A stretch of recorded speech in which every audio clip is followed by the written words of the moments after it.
La quête d'Ewilan, tome 2, Les frontières de glace. Partie 1, La passe de la goule. Chapitre 8. 3000 ans, c'est la période estimée de présence des hommes en Gwendalavir. Et avant, tout laisse à croire que nous sommes originaires de l'autre monde. Une migration, si ce terme convient, aurait conduit nos ancêtres jusqu'ici, le grand pas. Élys Miltruif, maître dessinateur à l'Académie d'Alger. Les Raïs les attaquèrent en milieu d'après-midi. Ils avaient atteint le fond d'une combe. Salim regardait avec appréhension la longue montée qui les attendait lorsque les cris s'élevèrent. Edwin se retourna et poussa une série de jurons. La piste à cet endroit était assez rectiligne. La horde se découpait nettement en haut du col qu'ils venaient de franchir. Camille eut un hoquet de dégoût. Les Raïs étaient encore loin, au moins 300 mètres, mais elle voyait déjà à quel point ils étaient monstrueux. Plus petits que des hommes, ils étaient beaucoup plus trapus. Leur démarche était chaloupée, leurs gestes frénétiques. Ils portaient des morceaux d'armure disparates et brandissaient un armement hétéroclite, allant de l'épée à la lance en passant par le fléau et la massue. En poussant des hurlements sauvages, ils dévalèrent la pente dans leur direction. Ils étaient une cinquantaine. Edwin regarda autour de lui, observa la montée qui les attendait et aboya un ordre. « Descendez de cheval, laissez tout sauf vos armes et suivez-moi !» Il écarta 2 buissons sur le côté de la piste, révélant un passage à peine marqué. Certainement un sentier d'animal sauvage. Il s'y engagea en criant. « Ewilan derrière moi, Bjorn Maniel à l'arrière !» Il se rapproche.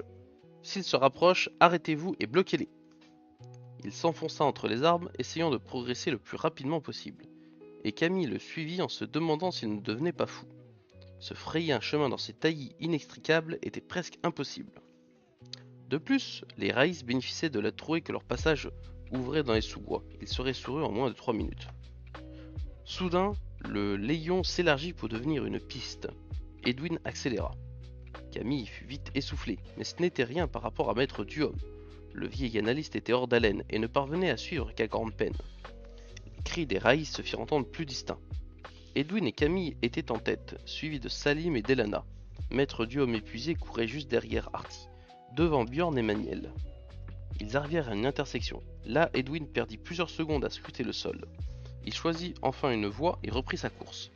Elana crut un instant que le sentier disparaissait, mais au détour d'un taillis, il lui apparut de nouveau plus large, permettant le passage de 2 hommes. À l'arrière, Bjorn exhortait Maître Duhomme. « Courage, nous sommes bientôt arrivés !» Arriver où, songea Camille, et peut-on vraiment semer ces créatures? Elle comprit que le chevalier ne cherchait qu'à encourager le vieil homme, repoussant ainsi l'échéance tragique d'un combat perdu d'avance. Les hurlements des Raïs étaient maintenant tout proches. Camille risqua un regard en arrière et aperçut celui qui menait la poursuite. C'était un humanoïde trapu au faciès porcin. 2 crocs jaunes pointaient sous sa lèvre inférieure. Sa peau verdâtre était couverte de pustules. Il portait une armure légère, hérissée de pointes et de lames, et tenait à la main un sabre recourbé. Derrière lui couraient 4 autres Raïs aussi monstrueux. Maniel dut sentir que l'affrontement était inévitable. Il stoppa net et pivota, pointant sa lance de combat. Le premier Raïs s'y embrocha. À son tour, Bjorn s'arrêta. Il balança sa lourde hache et se rangea à côté du soldat. Edwin attrapa Camille par l'épaule.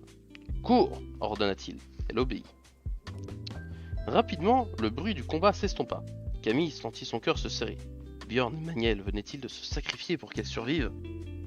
Edwin la faisait louvoyer entre les troncs d'arbres gigantesques, les taillis impénétrables, les ronciers agressifs. Elle devait sans cesse se courber pour éviter des branches basses, bondir par-dessus des souches, mais la piste qu'il suivait se précisait, comme si elle était empruntée régulièrement. Juste derrière elle, Salim et Elana couraient à foulée régulière. Il lui semblait être la seule à souffrir autant. Son cœur battait la chamade, un point de côté lui perçait le flanc, ses jambes se faisaient de plus en plus lourdes. Le sentier commença à sinuer entre d'énormes rochers. Camille crut que ses poumons allaient exploser. Soudain, Edwin s'arrêta. Les autres faillirent le percuter et le maître d'armes leur adressa un signe péremptoire. Il écoutait attentivement. Son attention braquée vers l'avant. Maître Duhomme et Artivalpierre arrivèrent à leur tour. Le vieil homme était pâle, il avait des difficultés à respirer et se tenait la poitrine. Le rêveur le soutenait de son mieux. Edwin écoutait toujours. Finalement, il se tourna vers ses compagnons. Vous allez attendre mon signal, murmura-t-il. Puis vous foncerez tout droit. Le sentier descend en pente-raide et rejoint la piste principale pas très loin de l'endroit où nous l'avons quitté. Quoi qu'il advienne, ne vous arrêtez pas. Elana voulut poser une question, mais Edwin lui fit signe de se taire. Son attention se portait maintenant vers l'arrière. Des bruits de course retentirent, et Edwin sourit, soulagé. Björn et Maniel apparurent au détour du sentier. Ils étaient couverts de sang, mais ne paraissaient pas blessés. Quand le chevalier voulait expliquer ce qui s'était passé, Edwin lui intima le silence. Quelques secondes plus tard, les hurlements des raïs retentirent, faisant sursauter Salim qui voulut se remettre à courir. Edwin lui saisit l'épaule. « Attends !» Le premier raïs apparut à moins de 10 mètres. Il sembla étonné de les voir si près et ralentit sa course. « On y va !» hurla Edwin. Entraînant Camille par le bras, il s'élança et les autres suivirent. Le maître d'armes avait raison, le sentier descendait d'abord imperceptiblement puis de manière plus marquée. Les rochers étaient de plus en plus élevés autour d'eux, et il fallait faire continuellement attention à ne pas trébucher sur le sol accidenté. Soudain le terrain redevint plat, la végétation s'éclaircit, et ils arrivèrent dans une clairière, les raïs sur leurs talons. La trouée était occupée par une poignée de huttes massives, grossièrement construites. Une douzaine d'ogres se tenaient là. Abasourdis par l'arrivée des humains, ils ne réagirent pas immédiatement. Lorsqu'ils commencèrent à bouger, les compagnons avaient presque traversé la clairière. Un ogre se dressa toutefois sur leur passage. Sans ralentir, Edwin tira son sabre de derrière son épaule et fouetta l'air en un fulgurant aller-retour. Le monstre s'écroula. Ils atteignirent l'orée de la forêt. « Foncez !» ordonna Edwin. « Je vous rattraperai plus loin. Björn, prends la tête !» Le chevalier obéit et Edwin s'arrêta. Elana se rangea à ses côtés et il la regarda avec un sourire mais resta silencieux. Le reste du groupe s'enfonça dans les bois. Dans la clairière, les raïs percutèrent le groupe d'ogres. Des hurlements de fureur s'élevaient de la mêlée, et la mêlée devint générale.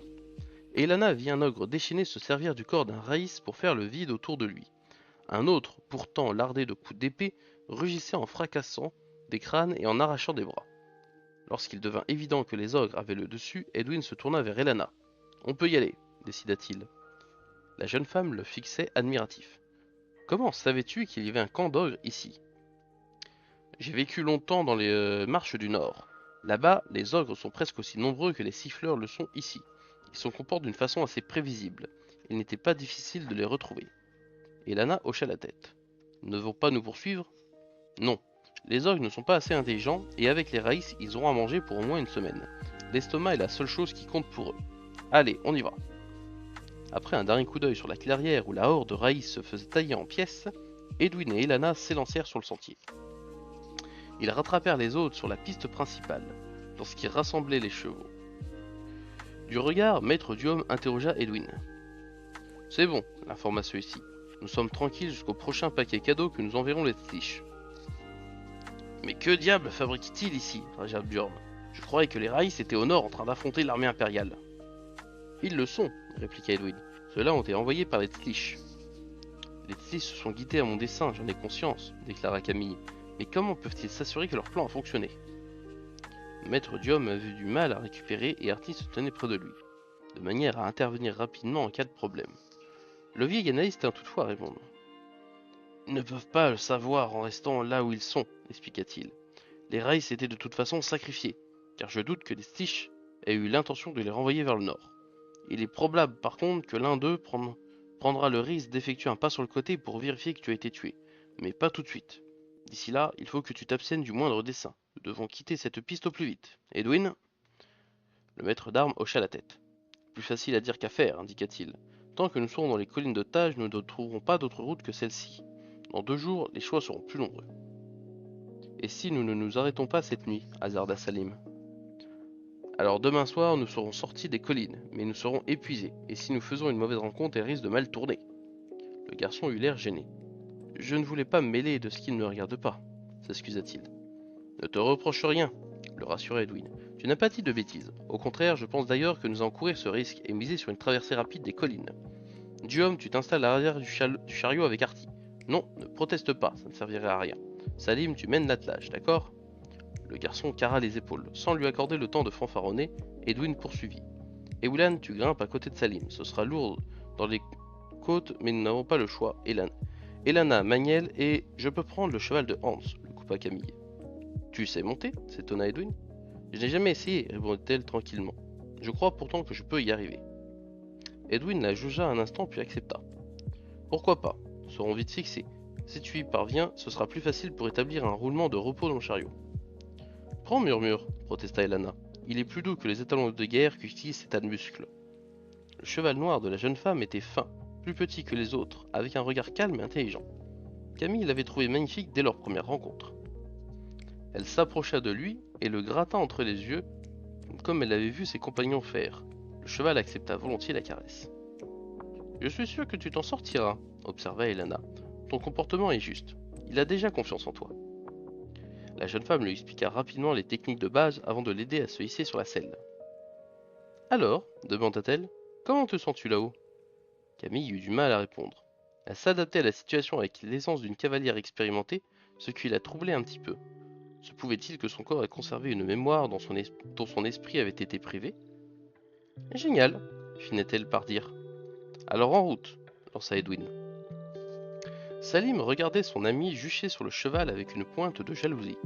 Mais il avait une mission, et quand il prit les rênes, il se sentit soudain aussi important que Camille. Il retrouva son sourire. « Cocotte, bourrichon !» cria-t-il. L'attelage s'ébranla pour attaquer la montée. Camille était parfaitement à l'aise sur le dos de Murmure. Le cheval répondait à chacun de ses sollicitations, comme s'il devinait à l'avance ce qu'elle pensait, et veillait à son équilibre et à son confort. Elana, qui avait enfourché la monture de Hans, chevauchait à côté d'elle. « Tu t'en sors à merveille, commenta-t-elle. C'est à croire que tu as passé ta vie sur le dos d'un cheval. »